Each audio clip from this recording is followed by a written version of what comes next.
혹시 여러분 대구 발바리 사건 기억하시나요? 글쎄 2002년부터 5년 동안 새벽 시간에 여성의 집에 침입을 해서 21명의 여성을 성폭행하고 금품을 빼앗아간 40대 남성이 있었어요. 그 남자 김 씨는요, 2002년 1월 16일부터 2007년 1월 17일까지 대구 수성구 그리고 남구 대명동 일대의 원룸과 빌라에 여성이 혼자 사는 집만 침입을 해서 흉기로 여성을 위협하고 강간하거나 강제 성추행을 했어요. 1200만 원 정도의 금품을 빼앗아 달아난 혐의까지 같이 기소가 됐죠. 이게 무슨 날벼락입니까? 문제는 뭐냐면 이 피해 여성들이 새벽에 아무도 없을 때 혼자 벌어진 일이라서 소리도 제대로 지르지 못하고 반항조차 하지 못하고 정말 속수무책으로 당해버렸어요. 피해자들이 나중에는 정말 이 짐승 같은 남성 제발 사형시켜달라고 요구했는데 어떻게 됐을까요? 범인 김 씨는요, 상대적으로 방범시설이 취약한 다세대 주택에 가스 배관을 타고 올라가서 범행 대상을 물색했습니다. 보통 베란다의 빨래거리에 여성 의류만 걸려있는 집을 골라서 범행한 것으로 드러났어요. 그는 여성의 집에 침입을 해서요, 마스크로 얼굴을 가리고 피해 여성들의 얼굴 또한 수건이나 이불로 가린 채 성폭행을 하고요. 성폭행에 사용된 휴지는 되가져가는 그런 치밀함까지 보였대요. 게다가 피해 여성한테는요, 바로 그 자리에서 몸을 씻게 했대요. 그래서 범행 흔적을 지운 거죠. 나중에 밝혀진 바로는 한 번에 2명의 여성을 성폭행하기도 했고요. 자신의 눈앞에서 살려달라고 애원하는 여성한테 변태적인 모습을 보여주기도 했고요. 사실 이 남자는 이미 16살 때 주거 침입 절도 등으로 소년원에 들어갔던 기록이 있었어요. 그런데 김 씨가 장기간 가출을 하면서 병역 의무를 기피하게 되고 16년 동안이나 주민등록을 말소 상태로 두고는 그냥 떠돌아 다니면서 범행, 절도, 성폭행을 계속했던 거죠. 그러면서 그 안에서의 어떤 성적 쾌감과 성취감을 약간 즐긴 것으로 나중에 나타났더라고요. 자, 그런데 더 안타까운 건 뭔지 아세요? 2002년에서 2007년 동안 저지른 범행이에요. 근데 이게 이 5년 동안 저지른 범행이 사실은 영구 미제로 남을 뻔했어요. 그런데 이게 다른 범행으로 꼬리가 잡혔어요. 그것도 2014년에. 2014년 4월 9일에 강도짓을 하다가 피해자 가족하고 몸싸움이 벌어진 거죠. 그러고 경찰에 체포가 됐어요. 그리고 나서 이 사람들이 이제 어쨌든 절도를 하려고 들어왔으니까 얘 이제 뭐 DNA와 이런 걸 이제 채취를 했나 봐요. 그래서 조사를 하다가 보니까 예전에 대구에서 있었던 그 2002년부터 2005년까지 있었던 그 성폭행 피해자들의 신체나 몸에서 채취한 타액의 DNA와 일치했던 거예요. 그걸 2014년에 찾아낸 거예요. 그러면서 그때 당시 그가 했던 발바리 같은 행각이 드러난 거죠. 그래서 이걸 대구 발바리 사건이라고 부른대요. 근데 이게 구글에서 보여지는 이미지는 실제 이분이 아니라고 해요. 그래서 저도 사진을 가져오지는 않았습니다. 그의 범행 사실이 드러나면서 이 피해 사실에 대해서 조사를 받던 한 여성은 옛날 일이잖아요. 근데 어쨌든 내가 피해자인 걸 밝혀야 되잖아요. 그러면서 일부 사람들은 남편한테 그 수십 년, 10년 전에 자기가 당했던 그 피해 사실이 드러나야 하기도 했고요. 일부 피해자는 그때 사건 때문에 대인 기피증이 있어서 정신과 치료를 받으면서 힘든 시간을 보내기도 했고요. 한 피해자는 그때 사건 이래로 봄하고 여름에 아무리 날씨가 더워도 절대로 창문을 열지 못하게 됐대요. 그리고 혼자서는 아예 다니지도 못하게 됐대요. 그런 정신적인 피해까지 받은 거예요. 주머니에 칼을 넣어가지고 다니기도 한대요. 그렇게 해서 이 피해 여성들은 그가 정말 엄벌을 받기를 호소를 했어요. 그런데 김 씨가 반사회적 인격장애 진단 검사 결과 그 기준이 상당히 들어맞았어요. 반사회적 인격장애. 그래서 2015년 11월에 재판부가 이렇게 말을 했어요.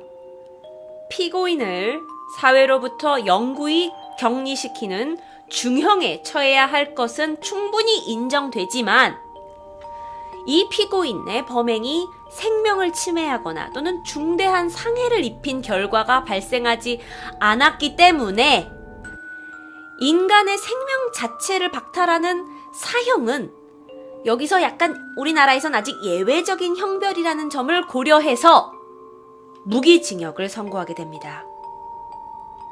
항소심에서도 원심과 같이 무기징역을 선고받고 10년 동안 신상정보 공개 및 고지를 명령받았습니다. 물론 이 말도 안 되는 진짜 지읒 같은 이 범인이 너무 밉지만 그 무엇보다도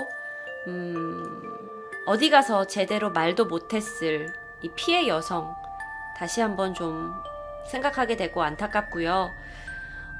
여러분도 피해자가 될 수 있습니다. 특히 혼자 사시는 여성분들 부모님이 맨날 걱정하는 이유가 있어요. 조심하시길 바라는 마음에서 자 그렇다면 이제는 제가 예방법을 몇 가지 가지고 왔어요. 자 그렇다면 이렇게 혼자 사는 여성만 노리는 범인들, 범죄들을 어떻게 하면 예방할 수 있을까요? 자 아주 간단한 것부터 시작할게요. 밤늦게 다니지 마세요.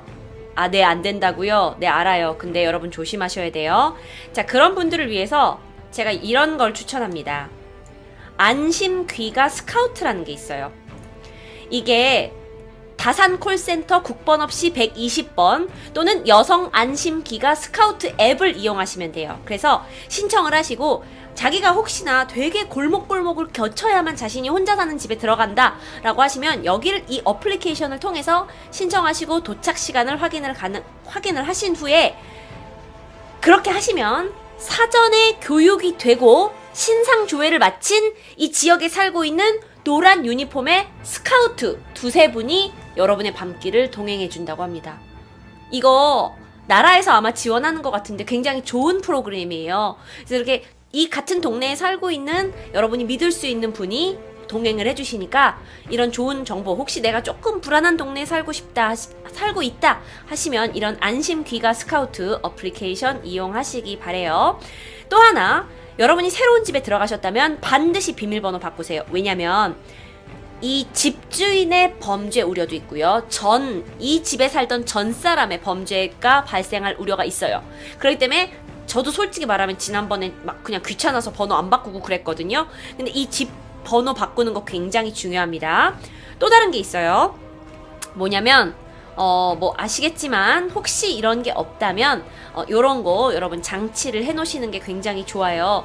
또는 이 1만 원에서 한 3만 원대의 창문 경보기 같은 게 있대요. 그래서 이 창문 경보기가요. 창문을 열 때마다 경보기가 울린대요. 근데 이게 문제가 뭐냐면 그럼 내가 창문을 진짜 열고 싶을 때도 전원을 꺼야 하는 불편함이 예전에는 있었는데 지금은 외부에서만 창문을 열 때 사이렌이 울리면서 작동하는 장치라고 합니다.